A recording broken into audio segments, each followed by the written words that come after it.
Jeg har dratt helt til Kina for å teste hele spektret av deres hoteller. Jeg skal innom 1-stjerners helsefarlige hoteller og helt opp til 5-stjerners luksuriøse hoteller. Men spørsmålet er det verdt å betale for luksusen? Så for å få svar, satte jeg meg på første fly til Shanghai. Først skal vi sjekke ut et 5-stjerners hotell her i Shanghai. Og her er det mye griselåda kinesere. Her er de så seriøst støggrike at det er faen ikke morsomt engang. Hvert rom ser ut som en jævla suite her. Kina, i likhet med USA, har jo en mye større kontrast i rikdom kontra fattigdom. Hvor fattigdommen er nesten, det vil jeg se for meg, nesten helsefarlige hoteller å bo på. Og rikdommen er bare luksus forbi all logikk. Så vi blir jo møtt, som dere ser her, av en lounge. Jeg av alle kan anerkjenne en god lounge. Hello, just having a look at the menu. Her er det mye snadder da. Mye bottled beer, coffee martini, Negroni. Ja, de har jo alt sammen her. Thank you.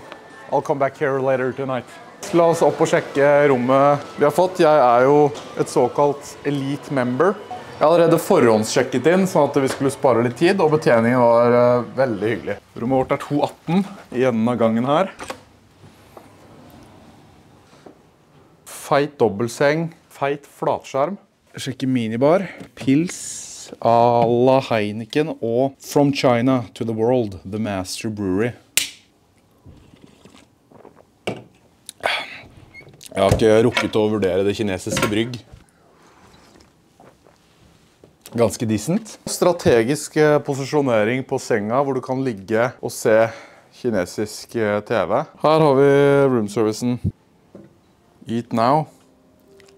Ok, så den her laster jo, bruker jo 2 år på å laste, så vi kan jo gå gjennom rommet imens. Det er decent høyde, men alle andre bygg her er så jævlig høye, så man får ikke sett noe. Det er ganske varmt her, altså. Badekar og dusj. Veldig stort og fint bad. Yeah, hi, it's Oscar from room 218. And I just wanted to let you know, since I'm trying to order room service, online is not working. I think there's something flawed with the checkout part of the system. Okay, thanks. Men de må få opp farta, fordi karet blir jo kaldt. Og jeg har lyst til å nyte frokosten oppi badekaret. Så de kineserne skjønner ikke engelsk. Nå skulle han duden komme på rommet mitt for å ta bestilling og sånn. Men da er det bare sånn, fuck det. Jeg vil egentlig nyte en Shanghai breakfast i badekaret. Jeg skjønner at det ble litt vanskelig, så da tar jeg et bad, og så skal vi gå gjennom spa- og treningsavdelingen etterpå, når jeg skal ha meg en treningsjakt, og så finne ut av det. Hvor var vi? Slippers, nedpå med pilsen min, og bare kose meg. Det er faen meg nydelig. Å være litt på ferie, ass. Man trenger det. Boys, what the fuck? 10 møller. Det er sikkert publikert. Sånn er det gamle damer trener på. Romaskin, beinøkt, ryggøkt, armøkt, skulderøkt og en. Det er bare alt av maskiner her. Pull up med kabler, benkpress, biceps curl rack. Etter den frokosten i morgen spise oss for derva, og her og bruke carbsa. Finnes jo ikke noe bedre. Så her er det rich ass kinesere. Har egentlig ikke lov til å filme det her, men de har jo faen meg fuckings badebasseng her med jacuzzi. Alright, da hopper jeg i seng. Jeg gleder meg som faen til frokost i morgen. Snakkes i morgen.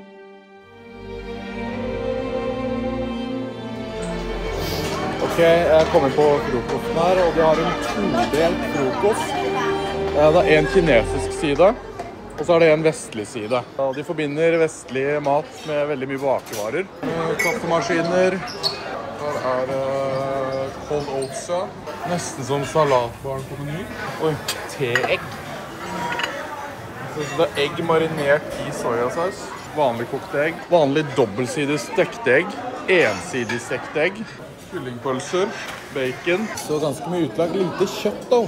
Ja, her ser det ut som vi får noe. Der står det ikke så mye navn, men ost. Det var den vestlige siden. La oss sjekke ut hva de har på den kinesiske. Fungussalat, ja. Her var det litt mer varianter. Ok, her må jeg gå dypere inn, boys. Holy shit. Her er det mye snacks. Litt mer suppe. Burger. Beef porridge, ja. Ok, det her lukta faktisk digg, ass. Den asiatiske slapper, den banger jo mye mer enn den vestlige siden. Det tror jeg faktisk jeg skal gønne litt av, ass. Litt stekt blomkål.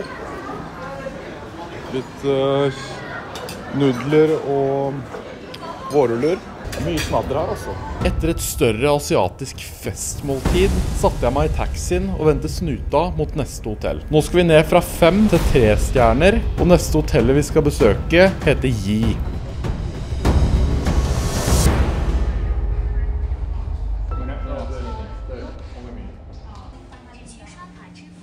Nå har jeg stått i et kvarter og prøvd å få sjekka inn, fordi de i skranka ved at jeg skal laste ned appen, men jeg nekter å laste ned den jævla appen.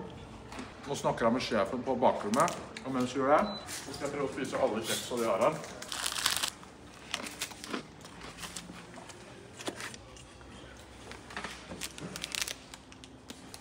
Vi har rebrandet BGT5 til Berens, og nå står vi på Shoot her, og får skutt alle de forskjellige piecesa. Det er jo t-skjorter, cardigan, det er masse snacks, og det er ute nå, berensoslo.no, sjekk det ut. Ok, nå er jeg spent. Oi, det var ganske neat, ass. Faktisk, ikke bad seng. De har jo faktisk slippers her. Det synes jeg så ganske decent ut også, sånn beige. Det ser liksom fresh ut for øyet. Altså, det skal være fullt av mugg her. Det skal være dritskittent. Det skal være en ordentlig... Ok, sigartrekket har det ikke blitt helt kvitt. Det dufter litt sigaretter her. Men utover det, chill seng. Det tok jævlig lang tid å sjekke den da. De vil ha seg en appen, så det er litt sånn irr. Og det lukta også sigaretter når man gikk inn i lobbyen. Men utover det så synes jeg det her er ordentlig habilt hotell, og egentlig ikke så mye mer å ta i. Eneste det er litt fangehøl-vibes. Jeg har åpenbart ikke pusset opp utsida, kun innsida. Men det er vel innsida som teller, er det ikke det de sier? Små holdere til vannflaskene, som sågar er fra Nongfu Spring. Det er de renere kildene her i Shanghai. Men det skal sies det var mange som hadde klaget på hotellet her, så jeg tror en hypotese jeg fikk nå var at det var ganske bad, men nå har det blitt bedre. Så de har rett og slett tatt lærdom av de bad reviewsa de fikk. For det her synes jeg, det her er bedre liksom enn flere av de hotellene jeg har bodd på i Norge, ass. Jeg vil nok ikke dusje av barbeint da, i frykt for sopp. Det er ikke så meget å si om dette hotellet egentlig. Det var ganske decent, kjedelig. Man kunne sovet her en natt. Det kan jo selvfølgelig ikke sammenlignes med et 5-stjerners, men det er helt basic. Men dette var ikke så ille som jeg trodde, så vi må gjøre en større gravjobb i hvor jævlige hotellrom vi faktisk kan finne. Jeg tenker vi må over på noe verre.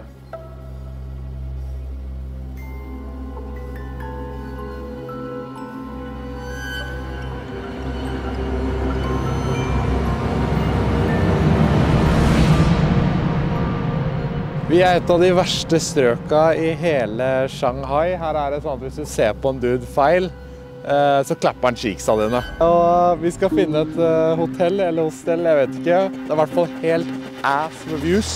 Det er ikke rydda eller rengjort. Det er sigarettstumper. Det er ikke ventilasjon. Man får ikke tilgang på dasser. Og det skal visstnok bare være helt jævlig. Det ser ut som en nedlagt slags dyrepark. Det er bare masse sånn teddybjørner her, masse sånn lekent, men det er så nedslitt og nedlagt, så det blir nesten sånn en skummel vibe over det, litt som du ser i skrekkfilmene. Men jeg er i hvert fall spent på å teste, og spent på meg får man en god natts søvn, ikke minst. Jeg er jo gira på å vedlikeholde mine 90 søvnpoeng, så ja, la oss sjekke det ut. Dette her er ganske sykt. De kombinerer ting vi aldri har tenkt på å sette sammen i Norge. Du har et parkeringshus som de har kombinert med en noe lettbent dyrehage. Inni her så er det fugler, kaniner, og det er faktisk et rådyr i dyrehagen. Ja, det er faen meg stedet ikke vil bli støkk, ass. Nei, det er ikke hotell her, ass. Don't accept foreigners. Ok, så vi prøvde å booke hotellet, men det var no foreigners allowed, så vi fikk ikke lov til å komme inn. Så da får vi ikke sjekka det ut. De hater visst nok utlendinger, mange av de her, så sånn er det. Det er bare å komme seg videre da. Vi er i Shanghais slum.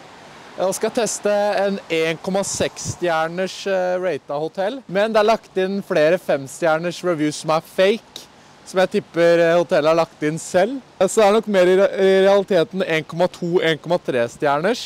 De er redde for å gå på dass her. Det er rotten to death, er den ene kommentaren. Det er masse moskitos. Kjøleanlegget eller ventilasjonen er helt grusom. Det er sprekker som det kommer kulde fra. Og det skal visst nok se helt jævlig ut her. Så jeg er spent. La oss inn og sjekke. Room. One room, one night.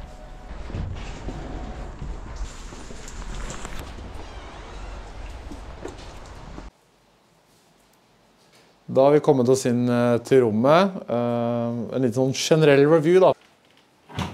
Arkitekturisk ikke helt sånn på plass kanskje, men det er jo decent skapplass. Det er litt sånn artikler her som jeg ikke helt skjønner hvorfor er det sånn som baljene og...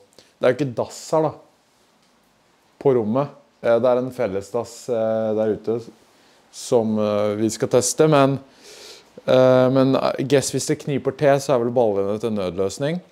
Kanne. TV-en er jo egentlig linet opp jævlig bra.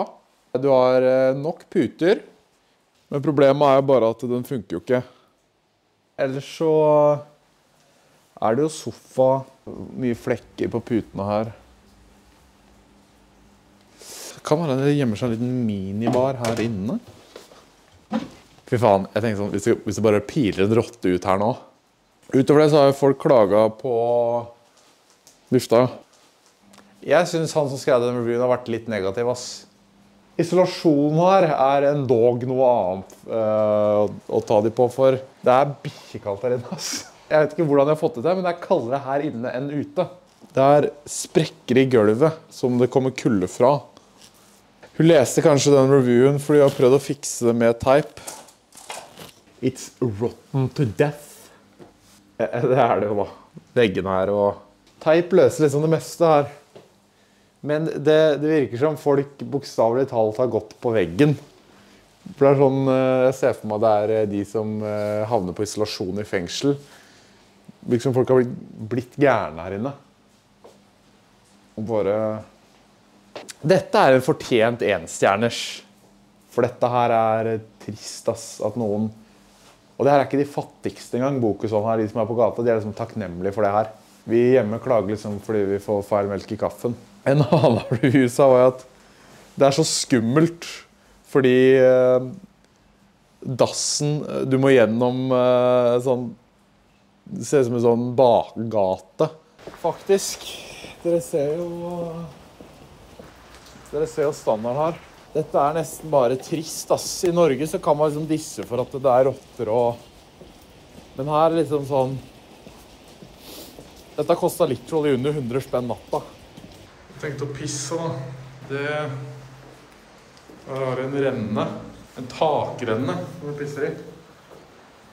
Fy faen. Nei, fy faen.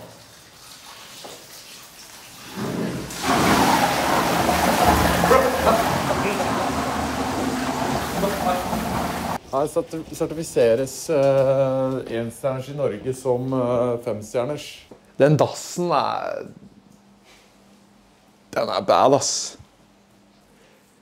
Jeg gikk jo inn med en tanke om kanskje å prøve å sove her, men det kan jeg si at det blir ikke noe av. Det blir check-in, check-out, faktisk.